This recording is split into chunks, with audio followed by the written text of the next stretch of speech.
Mình có nhu cầu sinh lý khi rụng trứng nhưng cảm thấy chồng không có nhu cầu, mà mỗi lần quan hệ chỉ nhăm nhăm xung trận.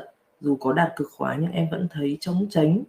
Em thực sự thấy mình muốn được vuốt ve và ôm ấp hơn là quan hệ, và tự thấy mong muốn của em và chồng khác nhau. Em lại không thể trò chuyện với chồng về chuyện thân mật. Em vẫn đang hoang mang tìm sự cân bằng cho chính mình. Có phải là em chưa thực sự biết cách yêu và vẫn lệ thuộc cảm xúc vào chồng không ạ? Đúng như thế. Không phải là em chưa biết cách yêu, mà ở đây là em vẫn lệ thuộc vào cái cách hành xử của người khác, và để cho cái cách hành xử đó nó khiến cho mình càng thêm buồn, hay càng thêm thất vọng, hay càng thêm hoang mang. Thì cái đó ai cũng phải trải qua, rồi đau khổ để rồi nhận ra rằng là chỉ có một cách duy nhất để cứu lấy mình, hay là để cho mình ung dung tự tại, đó là không có lệ thuộc vào bất cứ ai, không lệ thuộc vào chồng, không lệ thuộc vào tìm kiếm ở người khác hay là nguồn khác. Là nếu mà mình còn điểm tựa thì mình còn có cái rủi ro và nguy cơ chống tránh.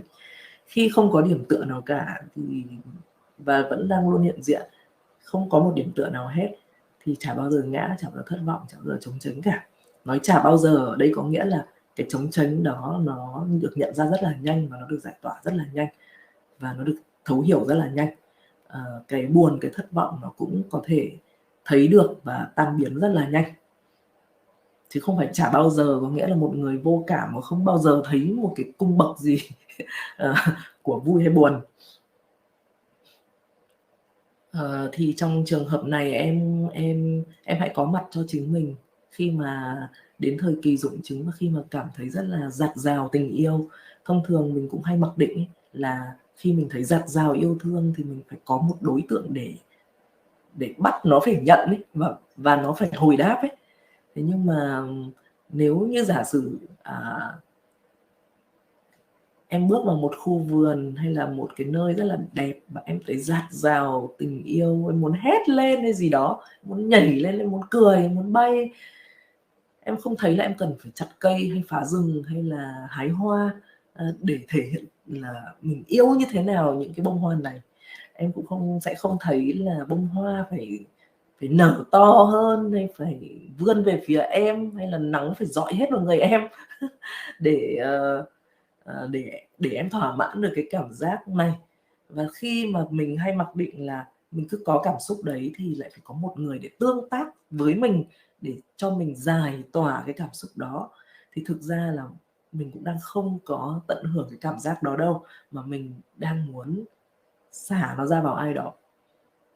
Nhưng nếu mà mình thấy cái cảm giác mà ham muốn hay là yêu thương nó tràn ngập ở trong mình, thì đấy là một cảm giác rất đẹp, đúng không?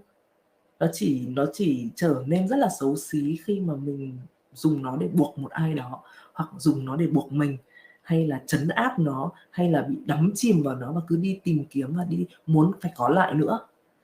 Còn lại thì tất cả các cảm xúc đều rất là đẹp, tất cả các cái cảm giác đều rất là đẹp khi mà mình nhìn nó như nó là, và khi mà mình đón nhận, tận hưởng nó, mà không cần phải tác động lên ai cả, hay là không cần phải thông qua một ai cả.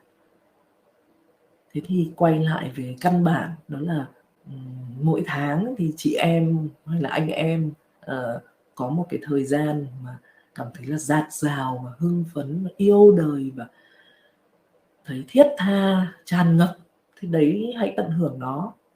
Hãy như là một cái bánh mà mình được cho ăn một mình ấy.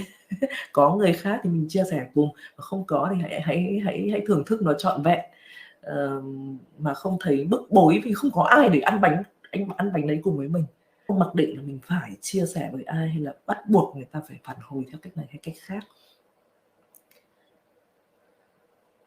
Đầu tiên mình hãy trọn vẹn thưởng thức nó.